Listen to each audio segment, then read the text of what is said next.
The streets bustled with the passing of various people, from servants to lords and ladies, from vendors to buyers, from guards to thieves. Thanks to this general business of the day and the effects of a high-powered perception filter, the two visitors to Milan went unnoticed. They were a short, frog-like slug carrying a large worn book, and a much taller and more muscular reptilian being, covered in heavy armor from ankle to snout. Where is the beast warden? I hunger for the taste of blood and the song of steel. No, patience, Wylyak. The froggish warden warbled in nervous shivers. I've transported us to a moment temporally prior to the creature's arrival. Spatially, we're right where we need to be. Within reason. Pray you are right, warden. Otherwise, you may find yourself prey rather than predator. Indeed.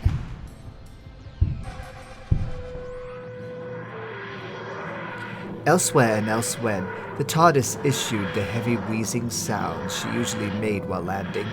As the bell rang and doors opened, a young-looking man in an unusual costume, complete with celery, proudly extracted himself from her wooden exterior. Here we are, Peri. Just like you wanted. Milan at its absolute height. It's about 1180. Yes. Far less enthusiastic, the bob-haired young lady the doctor was lecturing sludged forth from the TARDIS doors, not even bothering to close them. Doctor, I think we had a miscommunication.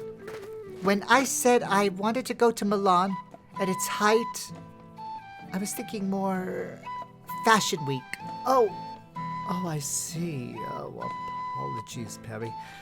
Easy mistake. Well, back to the TARDIS, changing the temporal coordinates should be, but the doctor was interrupted by screams of terror as women were seen fleeing from one of the nearby alleys. Knowing full well what would have to be done, Peri slammed the TARDIS door shut and filled in the blanks the doctor wouldn't have time to. Well, Milan will have to wait. Right now there's trouble in Milan. Come on, Doctor. Peri! Oh, I hate when she takes charge. Peri! The time-traveling duo ran through the streets, tilting and turning as they wove through the fleeing crowds towards the source of their fear. As Peri turned the next corner, she quickly discovered the source of the chaos. Oh, Doctor! Peri, don't worry, I'm... Oh, would you look at that? Oh, you are beautiful. Doctor, I don't think a giant lizard with pointy fangs and Elizabethan ruffs is going to win any beauty pageants anytime soon. Oh, I'm sure she didn't mean it that way, you wonderful thing. Peri, this isn't just any giant lizard. I'd say this fine specimen is almost as important as the Time Lords themselves. This is a chronowyrm. Well, he's some kind of worm, all right.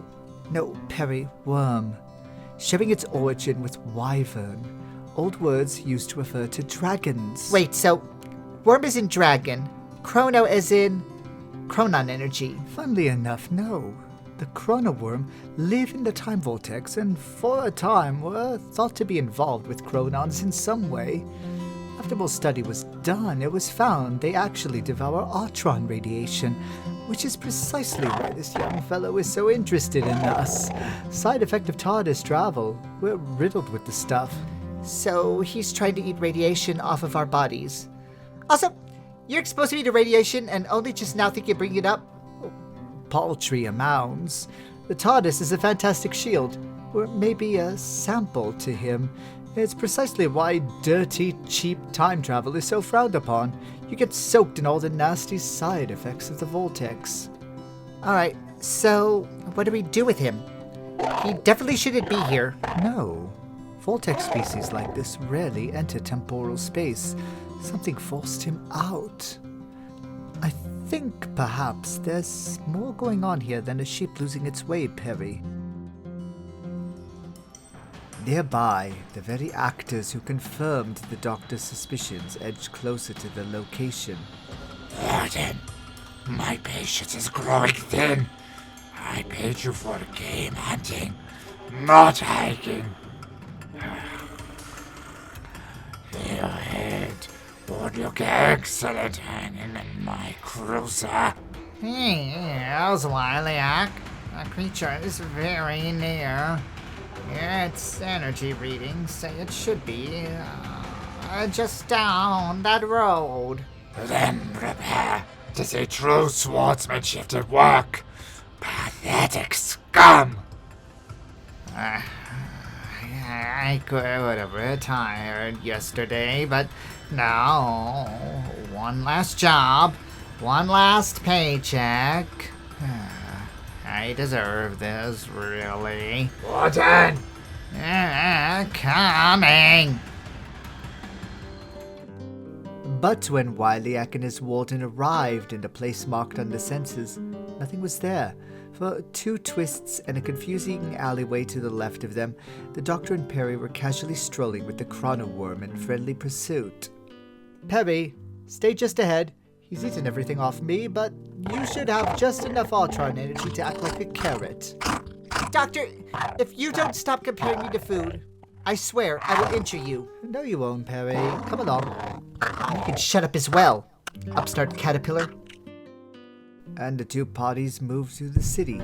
Several death threats and a sprained wrist, however, spurred on the hunting duo, and the warden figured out a trajectory for the creature and how to overcome it. Thus, the 2 groups came together at last. Saboteurs! Thieves! Warden, you were supposed to prevent this sort of thing. Away from the beast! It is my quarry! You can't be as serious. Hunting a vortex beast?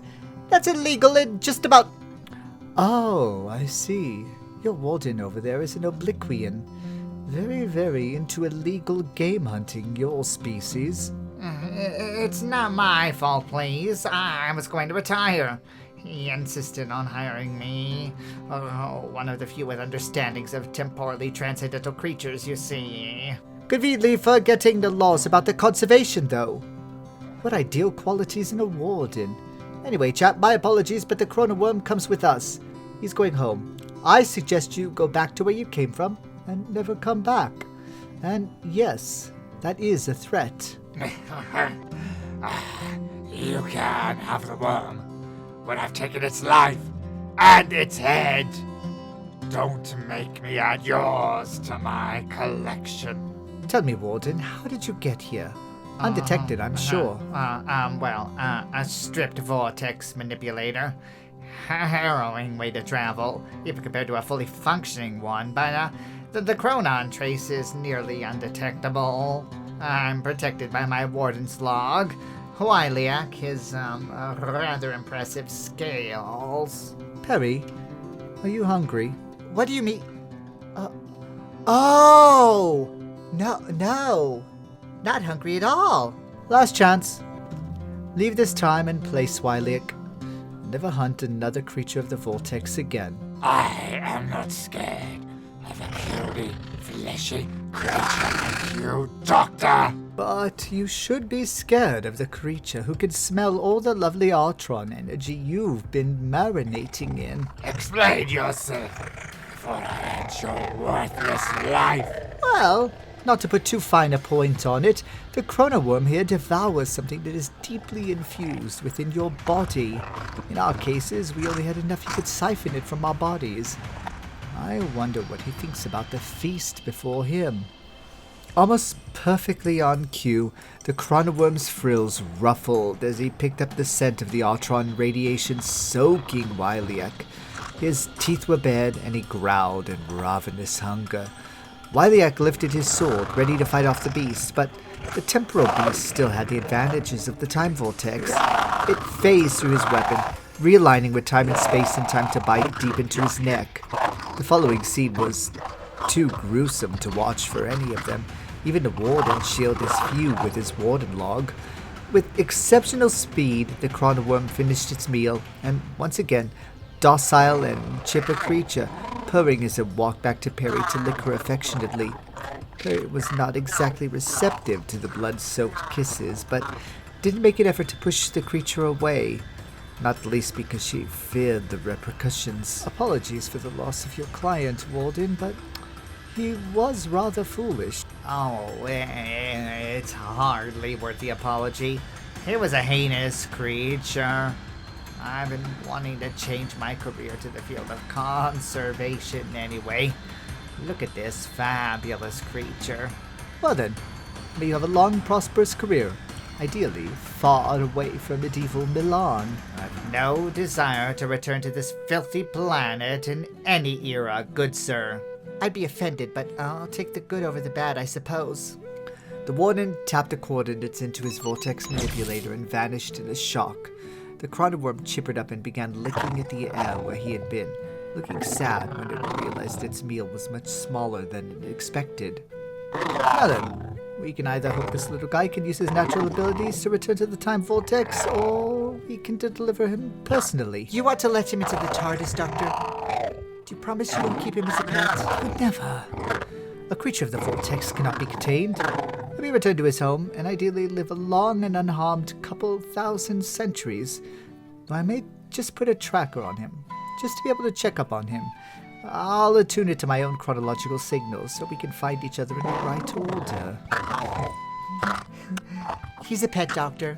A barn cat doesn't live in a house, but still meows for milk. Peri, you certainly have a way with words. Anyway, let's get you to your version of Milan. Were you thinking spring collection or fall? Oh, I'm over fashion. I think I'd prefer another adventure. Okay, come on, you little time grub.